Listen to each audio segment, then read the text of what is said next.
지난주 주중이었던 것 같아요. 우리 새롭게 부임하신 우리 사역자들과 가까운 경주로 이제 신임 교역자 MT를 떠나게 되어졌습니다.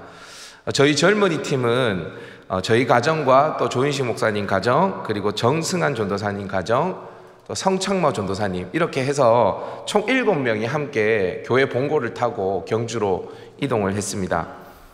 고속도로로 이렇게 이동을 하다 보면 고속도로에 꼭 휴게소를 한 번은 들려야 되지 않습니까? 휴게소에 들려서 커피 한잔 하고 이제 출발하려고 하는데, 거기에 보니까 지나칠 수 없는 시설이 있더라고요. 그게 뭐냐면 야구 이렇게 배팅하는 그 게임 하는 거 아십니까? 그 이제 기계가 이제 휴게소 한켠에 있었습니다. 그래서 제가 이 눈치를 보니까 이렇게 한 게임 하면은 분위기가 좋아질 것 같아서 한 게임 할래요? 제가 이제 제안을 하게 되어졌습니다.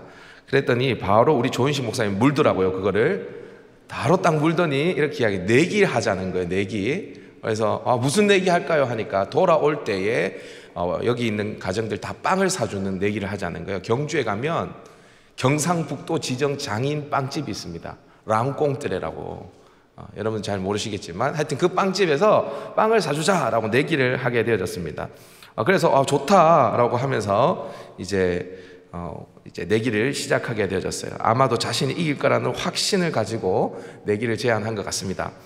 공이 15개 나오는데 제가 먼저 도전을 하게 되었습니다. 공이 배트에 제대로 잘 맞지 않는 겁니다. 땅볼로 가고 헛스윙하고, 그리고 어느 지점 이상으로 날아가야지 유효타로 이제 인정을 해주기로 했는데 거기 위로 잘 안 올라가는 겁니다. 뒤에서 제가 고전할 때 깔깔깔 비웃는 소리가 들렸습니다. 누구의 소리였냐? 우리 조인식 목사님의 소리였습니다. 잊을 수가 없습니다.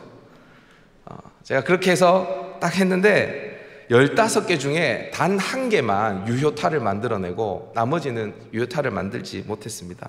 이제 제가 이기려면 기적이 일어나야 됩니다. 어떤 기적이 일어나야 되죠? 우리 조인식 목사님이 한 개도 못 쳐야지 제가 이길 수 있습니다. 저는 처음 시작할 때부터 제가 이길 거라고 잘 생각을 못했습니다. 그래서 그냥 열심히 했습니다. 그 다음 우리 조인식 목사님 차례가 되었습니다. 자, 이쯤에서 우리 조인식 목사님이 치던 영상을 한번 보도록 하겠습니다. 아이고.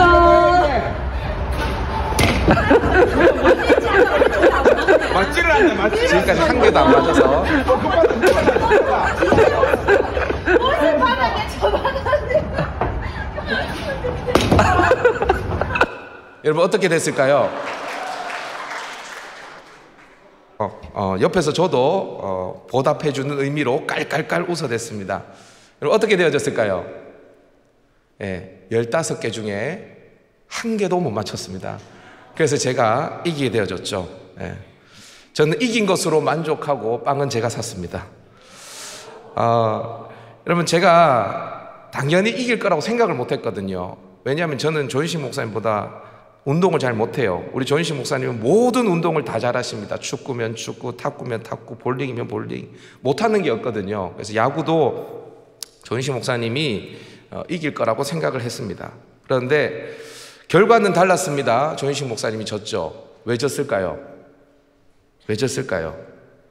푸토코스의 마음이 없었기 때문입니다. 그 개거지의 마음이 없었던 거예요. 당연히 이길 거라고 생각을 하고, 여러분 보셨는지 모르겠는데 롱코트 있잖아요. 그걸 입고 여러분 이 운동하는 사람의 자세가 아닙니다. 그죠? 이 야구 배트를 돌리려고 하면 다 벗고 이렇게 딱 해야 되는데 한 10개쯤 헛스윙을 하더니 이걸 벗더라고요. 이미 늦었습니다. 0개, 제 승리로 돌아가게 되었죠. 사랑하는 여러분, 이 예배 자리에 여러분들이 나오셨는데 오늘 이 예배에 누가 승리할까요? 푸토코스의 마음이 있는 사람, 가난한 자, 극도로 가난해서 하나님의 은혜를 간절히 사모하는 그 영혼에게 하나님께서 반드시 은혜 주실 줄 믿습니다. 아멘. 아멘. 여러분 저는 지난주에 우리 목사님 말씀을 들으면서 그 맨홀에 빠진 중학생의 이야기가 생생히 머릿속에 그려졌습니다. 자신의 힘으로는 도저히 그 맨홀에서 나올 수 없는, 그래서 간절히 남학생의 손을 붙들 수밖에 없었던, 그야말로 푸토코스, 가난한 자였던 그 여학생이 머릿속에 떠나지를 않았습니다.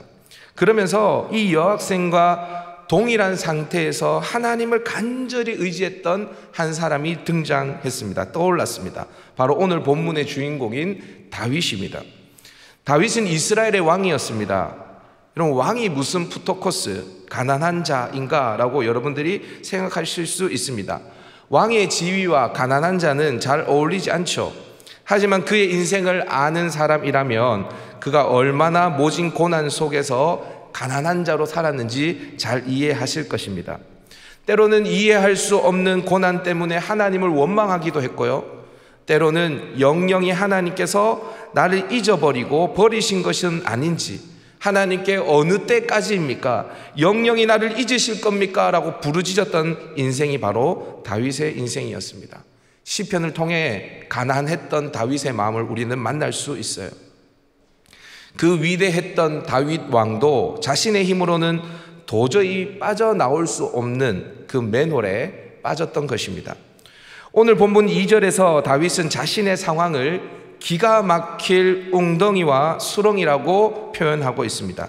여기에 나오는 기가 막힐에 해당하는 히브리어 샤온이라는 단어는요, 샤아라는 동사에서 유래된 단어인데 끔찍한, 그리고 소름이 돋는 이라는 뜻을 가지고 있습니다. 그러니까 이 기가 막힐 웅덩이는 그냥 와 힘들다 이 정도가 아니에요. 소름이 돋는 것 같은, 끔찍한, 다시는 마주할 수 없을 것 같은 그 순간입니다. 또 다윗은 자신의 처지를 수렁이라고 이야기를 하는데, 여러분 수렁이 뭔지 아십니까? 늪입니다. 늪. 혹시 여러분 늪에 빠져본 적 있습니까? 저는 늪에 빠져본 적은 없는데, 제가 어렸을 때에 동네에 연못이 있었거든요.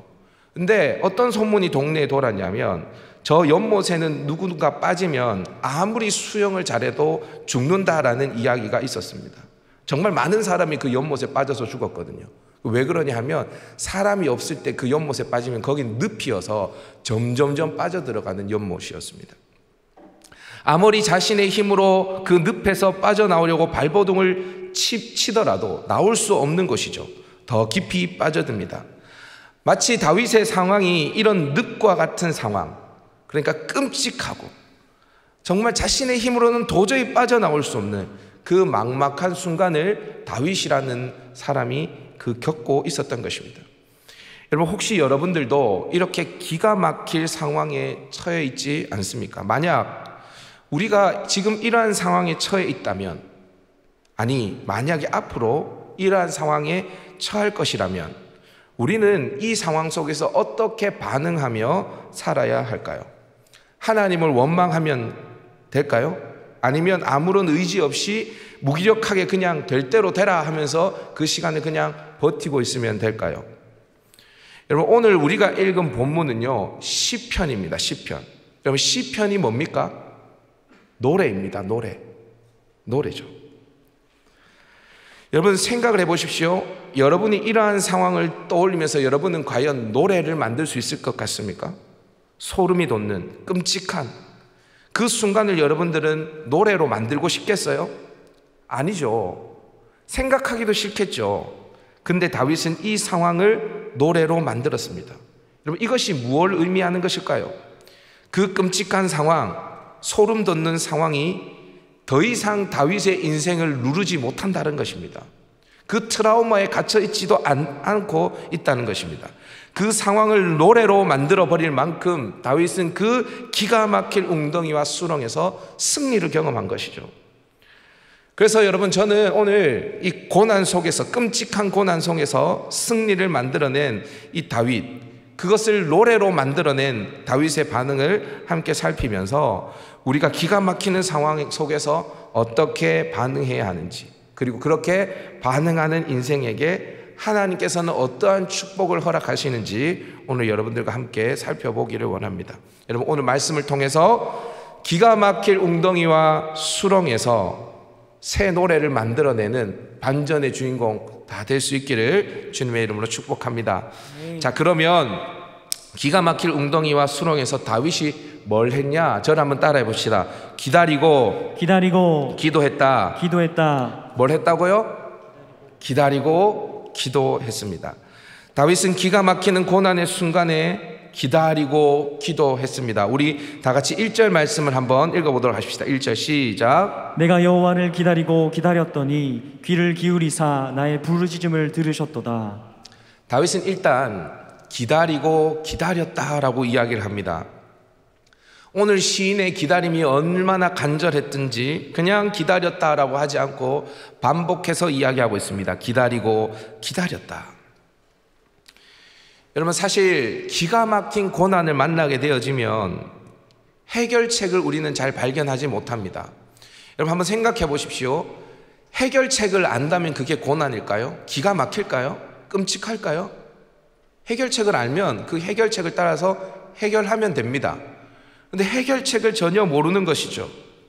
어떻게 그 고난에서 벗어날 수 있는지 알 수 없는 것입니다. 방법을 모르기 때문에 기가 막힌 거예요. 이때 우리가 할 수 있는 것이 무엇입니까? 기다리는 것입니다. 기다리는 것, 버티는 거예요. 너무 캄캄해서 전혀 보이지 않는 길에서 앞으로 한 발자국도 나아갈 수 없고 뒤로 뒷걸음을 칠 수도 없는 그 순간이 우리의 인생에 찾아올 때가 있습니다. 이때 우리는 기다려야 합니다. 그런데 여러분, 이게 말이 쉽지 기다림이 쉬운 게 아닙니다. 왜냐하면 기다림은 사람을 지치게 만듭니다. 가만히 서 있는 것이 사람을 괴롭게 만들어요. 언제까지 서 있어야 할지도 모르겠고, 그리고 이 고난의 끝자락이 언제인지도 모르기 때문에 사람은 지칩니다. 그래서 많은 사람들이 고난에 직면하면 처음에는 어떻게든 발버둥을 치지만 시간이 지나면 무기력해지고 자신의 인생을 포기하게 되어집니다. 아무것도 할 수 없는 자신을 마주하면서 좌절에 빠지기도 합니다. 근데 여러분, 오늘 시인이 이 좌절의 순간에 여호와를 기다리고 기다렸다라고 이야기를 합니다. 기다리고 기다렸다라는 말의 히브리어 카와라는 단어를 반복해서 사용하고 있는데요, 이는요, 이 단어는 그냥 맹목적으로 막연하게 기다리는 기다림이 아닙니다. 어떠한 일이 이루어질 것을 확신한 가운데 적극적으로 기다리고 있는 상태를 가리키는 것입니다. 하나님이 언젠가 자신을 이 기가 막힌 웅덩이에서 건져주실 것이라는 믿음을 가지고 어떠한 행동을 하는 것보다 적극적인 자세로 기다림을 선택하는 것, 이것이 바로 기다리고 기다리는 시인의 상태였던 것입니다. 그래서 이 기다림은 막연한 기다림이 아니었습니다. 생동감 있는 기다림이었어요. 그의 얼굴은 기다림 속에서 미소가 가득했던 것입니다. 희망찬 기다림이었습니다. 마치 빌립보 감옥에 갇힌 바울과 실라가 감옥에서 하나님을 찬미하면서 하나님의 역사를 기다렸던 그 모습과 같은 것입니다. 그렇기 때문에 시인은 그냥 기다리지 않습니다. 생동감 있게 기다립니다. 기다리면서 무엇을 하고 기다립니까? 하나님께 간절히 부르짖으며 기다리고 있는 것입니다. 시인은 기다림 속에서 하나님께 부르짖었고 하나님은 그 부르짖음에 귀를 기울이셨다라고 고백하고 있어요. 아무것도 안 한 것이 아닙니다. 그는 최고의 일을 했습니다. 그것이 바로 부르짖는 일이었습니다. 사랑하는 여러분, 사실 우리가 기가 막힐 웅덩이와 수렁에서 할 수 있는 것이 무엇입니까? 아무것도 없습니다. 기다리고 기도하는 것밖에 없습니다. 그런데 사실 이게 최선입니다. 앞서서도 말씀드렸지만 수렁은 내가 힘쓴다고 나올 수 있는 것이 아니기 때문이죠. 맨홀에 빠진 여학생을 구해준 남학생 같이 그를 끌어올려줄 존재가 필요합니다. 자, 그러면 우리를 고난의 늪에서 건져주실 수 있는 분이 누구입니까? 하나님 한 분밖에 없습니다. 따라서 그 하나님께 부르짖고 그분을 기다리는 것은 가장 현명한 일입니다. 여러분, 오늘 시인의 고백을 보십시오. 나를 기가 막힐 웅덩이와 수렁에서 건져주실 분, 끌어올려주실 분, 그분은 나의 부르짖음을 들으시는 그 하나님이다 라고 이야기를 하고 있습니다. 그래서 기다리고 기도하고 있는 것이죠. 이것이 매우 수동적이고 시간을 버리는 것 같아 보이지만 가장 능동적이고 빠른 방법이라는 것을 우리는 잊지 말아야 됩니다. 그분께서 우리의 그 부르짖음에 귀를 기울이시기 때문입니다. 여러분, 귀를 기울인다라는 이 단어의 히브리어를 살펴보면 나타라는 단어인데 이것은 몸을 굽혀서 상대방에게 가까이 나아가서 그 소리에 집중하는 것을 가리키는 것입니다. 몸을 굽혀서 그 상대방의 소리에 집중하는 것. 여러분, 하나님이 몸을 굽혀서 우리의 소리에 당신의 귀를 기울이시고 우리의 소리에 당신의 마음을 집중시키십니다. 여러분, 이때 어떠한 일이 일어날까요? 하나님의 일이 시작되어지는 것입니다. 그래서 오늘 본문 4절에서 이렇게 이야기를 합니다. 4절 말씀 읽어보십시다. 시작. 여호와를 의지하고 교만한 자와 거짓에 치우치는 자를 돌아보지 아니하는 자는 복이 있도다. 여러분, 누가 복이 있다고요? 여호와를 의지하는 자. 여호와를 의지하는 자 복이 있대요. 사랑하는 여러분, 하나님을 의지함으로 기다리고 기다릴 수 있는 은혜가 저와 여러분에게 있기를 바랍니다. 아멘. 기다릴 때 힘없이 쭉 늘어져서 기다리는 것이 아니라 누구보다도 생동감 있게 하나님이 마침내 구원해 주실 것이라는 믿음을 가지고 부르짖으며 그분을 기다릴 수 있기를 바랍니다. 그러면 하나님께서 우리의 그 부르짖음에 귀를 기울이실 것입니다. 자, 이렇게 기다리고 기도하면 하나님께서 귀를 기울이시고, 그리고 난 다음에 나에게 어떠한 일을 행하실까? 저를 한번 따라해 보십시다. 내 삶을 통해 하나님을 증거하신다. 하나님을 증거하신다. 다윗은 자신이 고난 중에 여호와를 기다리며 부르짖었더니 하나님이 자신을 그 기가 막힐 웅덩이와 수렁에서 건져주셨다라고 말합니다. 걸으면 걸을수록 빠져가는 늪에서 하나님께서 건져주셔서 자신의 발을 견고한 반석 위에 두셨다라고 이야기를 하죠. 여러분, 아스팔트 길을 걸어가 보십시오. 발이 푹푹 빠집니까? 안 빠집니까? 절대로 빠지지 않습니다. 하나님께서 우리의 발을 견고한 반석 위에 두셨다라는 거예요. 근데 여러분, 한번 생각해 보십시오. 다윗의 고백이 여기에서 끝이 난다면 고난에 무슨 의미가 있겠습니까? 처음부터 늪에 빠지지 않는 것이 더 좋지 않겠습니까? 늪에 빠졌다가 부르짖었더니 하나님께서 나를 건져주셔서 견고한 반석 위에 두셨다. 그게 무슨 의미가 있죠? 처음부터 빠지지 않고 늘 견고한 반석 위를 걷게 해주신 것이 더 축복 아닙니까? 근데 여러분, 여기에서 끝이 아닙니다. 시인은 이렇게 말한 뒤에 그 고난을 통과한 인생이 하나님께 어떻게 쓰임받는지를 놓치지 않고 우리에게 말해주고 있습니다. 우리 3절 상반절 말씀을 다 같이 한번 읽어볼까요? 시작. 새 노래 곧 우리 하나님께 올릴 찬송을 내 입에 두셨으니. 새 노래 곧 우리 하나님께 올릴 찬송을 내 입에 두셨다라고 이야기합니다. 여러분, 오늘 우리가 읽은 이 시편 말고도 다윗은 많은 시편을 기록했습니다. 여러분, 시편 1편부터 150편까지를 보면 절반 이상이 다윗이 쓴 시입니다. 엄청난 시를 썼죠. 여러분, 시편은 뭐냐면 앞서서도 말씀드렸지만 다 노래입니다. 다른 말로 찬양입니다. 지금으로 말하면 다윗은 대단한 CCM 작사가였습니다. 많은 노래를 만든 사람이죠. 그런데 다윗이 지금 뭐라고 말합니까? 하나님이 자신에게 새 노래를 주셨다라고 이야기합니다. 새 노래. 지금까지 부른 노래와 전혀 다른 노래, 하나님께 올릴 찬송을 내 입에 두셨다라고 고백을 하고 있습니다.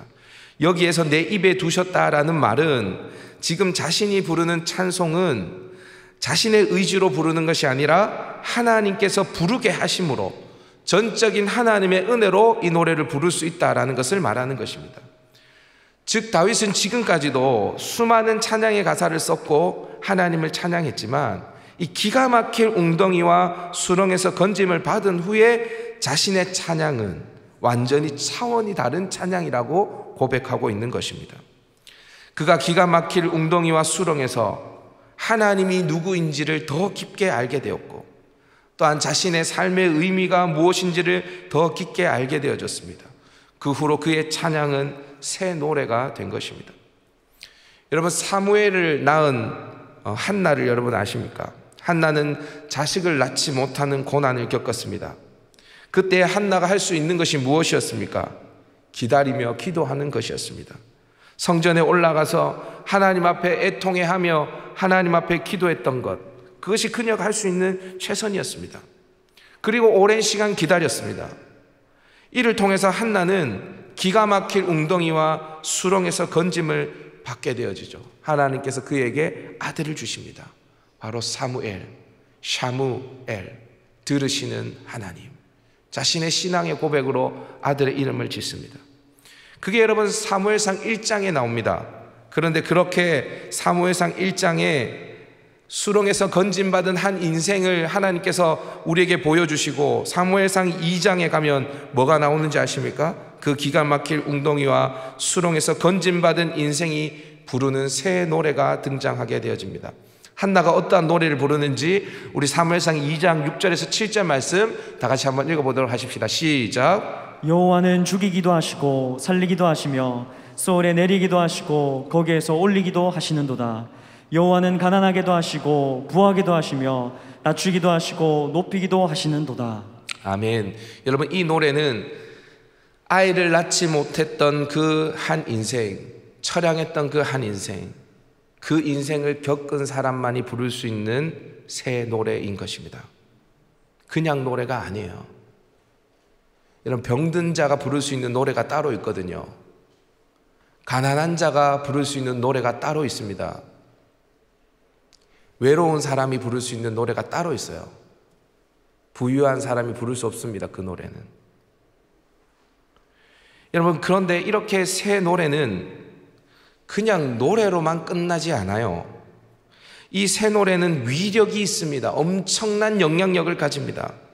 한나의 노래를 통해서 사무엘이 세워지고 그 사무엘은 암울한 사사 시대를 종결시키고 다윗의 시대를 여는 사사로 쓰임받게 되어집니다. 오늘 본문도 한번 보십시오.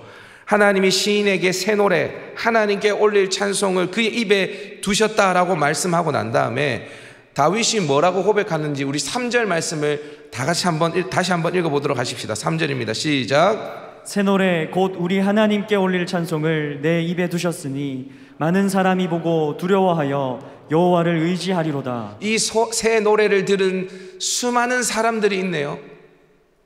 그리고 그들의 반응이 있습니다. 여러분, 이 노래가 어떠한 영향력이 있냐? 수많은 사람들이 우리의 노래를 보고 있습니다.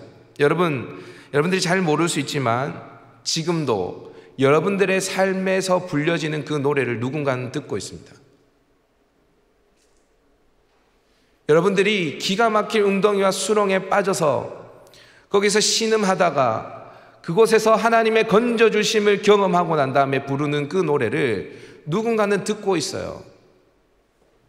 아니면 여러분들 속에서 헛노래가 나와서, 새 노래가 아니라 헛노래가 나와서 여러분들의 삶을 보고 예수 믿어도 별 소용이 없구나 라고 생각하는 사람들도 주변에 있을 수 있습니다.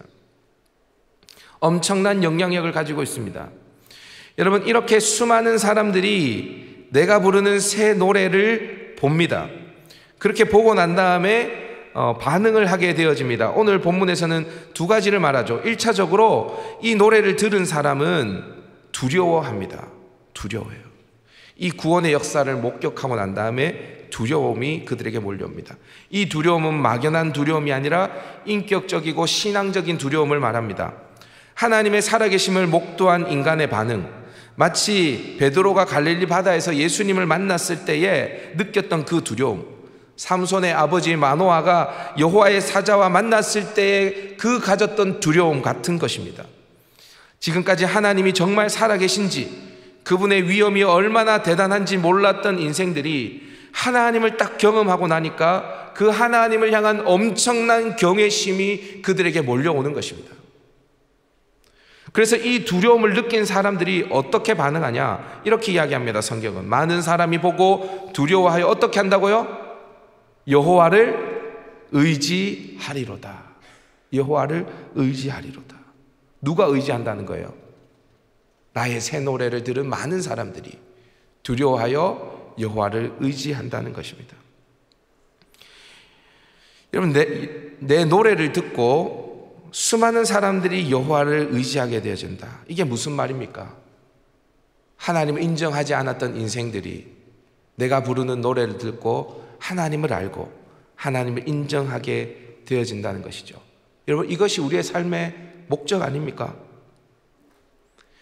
저에게도 이러한 새 노래가 있습니다. 제가 예전에도 말씀드렸지만 그냥 하는 말이 아닙니다. 저는 여기에서 말씀을 전하는 목사가 될 수 없는 사람입니다. 저는 죄인이고요. 저는 고아와 같은 자입니다. 그런데 하나님께서 그 기가 막힐 웅덩이와 수렁에서 저를 건져주셨습니다. 그리고 제 입에 새 노래, 곧 하나님께 올릴 찬송을 하나님 제 입에 주셨어요. 제가 극한 외로움과 허전함에 허덕일 때에 하나님께서 제게 주신 노래가 바로 오늘 이 시편 40편 말씀입니다. 저에게는 한 가지 소망이 있습니다. 죄 많고 허물 많은 제 입술에 하나님께서 주신 이 새 노래, 그 새 노래를 통해서 수많은 사람들이 하나님께로 돌아오는 것입니다. 그것이 저의 소망이에요. 사랑하는 여러분, 우리 기다리십시다.